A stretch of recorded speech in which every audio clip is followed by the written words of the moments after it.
Lesson 116b. Communism. What do communists believe? Communists believe that what exists in the Soviet Union, as well as in the satellite states of Eastern Europe and the Far East, is socialism. According to the communists, socialism is an imperfect society which, although an improvement on capitalism, falls short of a perfection of communism. But the objective of all communists is communism, a society in which everyone will think and act as communists do. Communists often refer to communism as a doctrine of Marxism-Leninism, or scientific socialism, to distinguish it from unscientific socialism or socialism which deviates from the Moscow norm.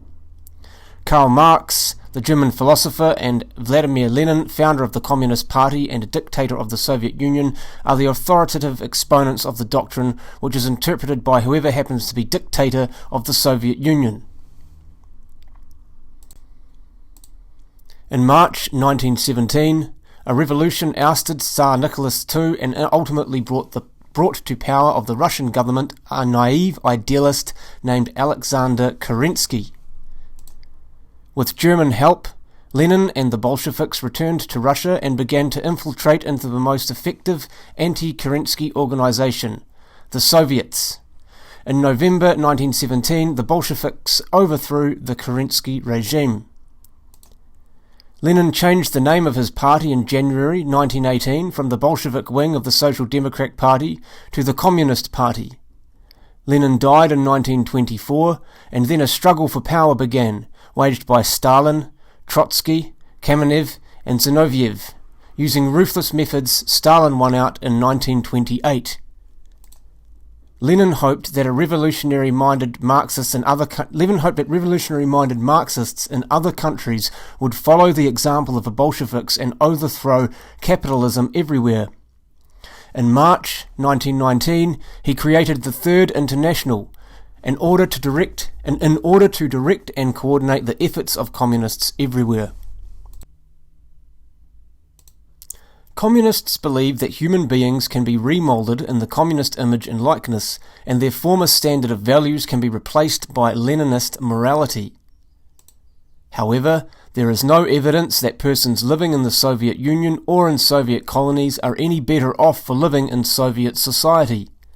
Indeed, the constant stream of refugees and escapees from the Soviet Empire suggests that there is mass dissatisfaction with dictatorial rule and lack of human freedoms. Describe the communist method of action. Communist tactics change with the ebb and flow of the revolutionary tide. Lenin laid down the principle that communist policy must zig and zag in order to reach the ultimate goal. He described this procedure as taking 2 steps backwards in order to take 1 step forward. Thus, Moscow exploits areas of weakness and advances until it meets strong opposition, at which time it halts, lulls the opposition to sleep with talk of peace, and shifts the attack to a new area of weakness. The Bolsheviks have come a long way since those dark days in 1917 when all they possessed was a rented room in Zurich. Today they control 1/3 of the world's population and 1/4 of the land area of the world. But there are only 42 million members of communist parties in the world, and since 1949 they have failed to take over a single nation outside the communist bloc. They have tried in Greece, Malaya, Korea and Vietnam and have failed every time. In the final analysis, what counts for the communist is power, diplomacy and subversion, not election results. No communist dictatorship has ever been established through free elections. Every case it has been the result of communist military action, diplomacy and subversion. The draft program of the Communist Party of the Soviet Union, prepared for the 22nd Party Congress in October 1961, boasts that the world of socialism is growing larger, the world of socialism is contracting. Socialism will inevitably take over from capitalism everywhere. Such is the objective law of the development of society. Marxism-Leninism has become the mighty ideological weapon of the revolutionary transformation of society. The success of the struggle which the working class wages for the victory of the revolution will depend on how well the working class and its party master the use of all forms of struggle, peaceful and non-peaceful, parliamentary and extra-parliamentary, and how well they are prepared to replace one form of struggle by another as quickly and unexpectedly as possible. But whatever the form in which the transition from capitalism to socialism is effected, that transition can come about only through revolution. Why does communism attract people? Like Nazism and fascism, communism promises pie in the sky by and by.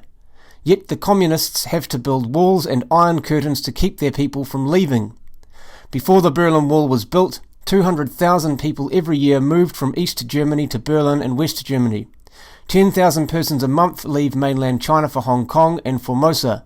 70% of the Chinese prisoners taken by the UN command during the Korean War chose to go to Formosa rather than return to the communist mainland. Communism is not really interested in reform or human progress within the framework of an orderly Judeo-Christian society. Communists do not really want to uplift the labouring man or strengthen civil rights. Inside the Soviet bloc, labour is enslaved and there are no civil rights. Communists do strive to take advantage of the weaknesses and internal schisms of free societies in order to overthrow these societies and impose communist dictatorships. Non-communists must continue to work hard to improve their own societies and to eliminate injustice and inhumanity. The communist challenge is essentially military and conspiratorial, not economic or social. What is the attitude of the Holy See towards communism? From the beginning, the Holy See has perceived the evil of communism and has issued warnings against it. During the time of Marx, Pope Pius IX in 1846 pronounced a condemnation of the theory. He described it as absolutely contrary to the natural law itself, a doctrine which, if adopted, would utterly destroy the rights, property and possessions of all men and even society itself. Pope Pius XI in his encyclical Divinae Redemptoris said the most urgent need of the present day is, therefore, the energetic and timely application of remedies which will effectively ward off the catastrophe that daily grows more threatening. We cherish the firm hope that the fanaticism with which the sons of darkness work day and night at their materialistic and atheistic propaganda will at least serve the holy purpose of stimulating the sons of light to a like and even greater zeal for the honour of the divine majesty.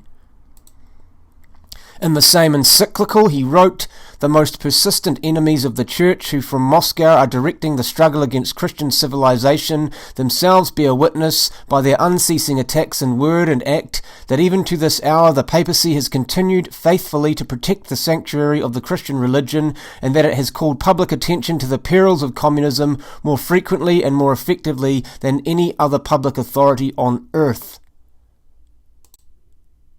How can communism be prevented? The free world must demonstrate that the chief point of difference between it and the Soviet Empire is human freedom. Where human dignity is violated in the free world, governments act to correct the situation. But in the Soviet realm, communist dictatorships systematically repress and liquidate freedom-loving and God-fearing people. The Western ethic is rooted in the Judeo-Christian tradition, with its emphasis on the responsible individual possessing God-given rights.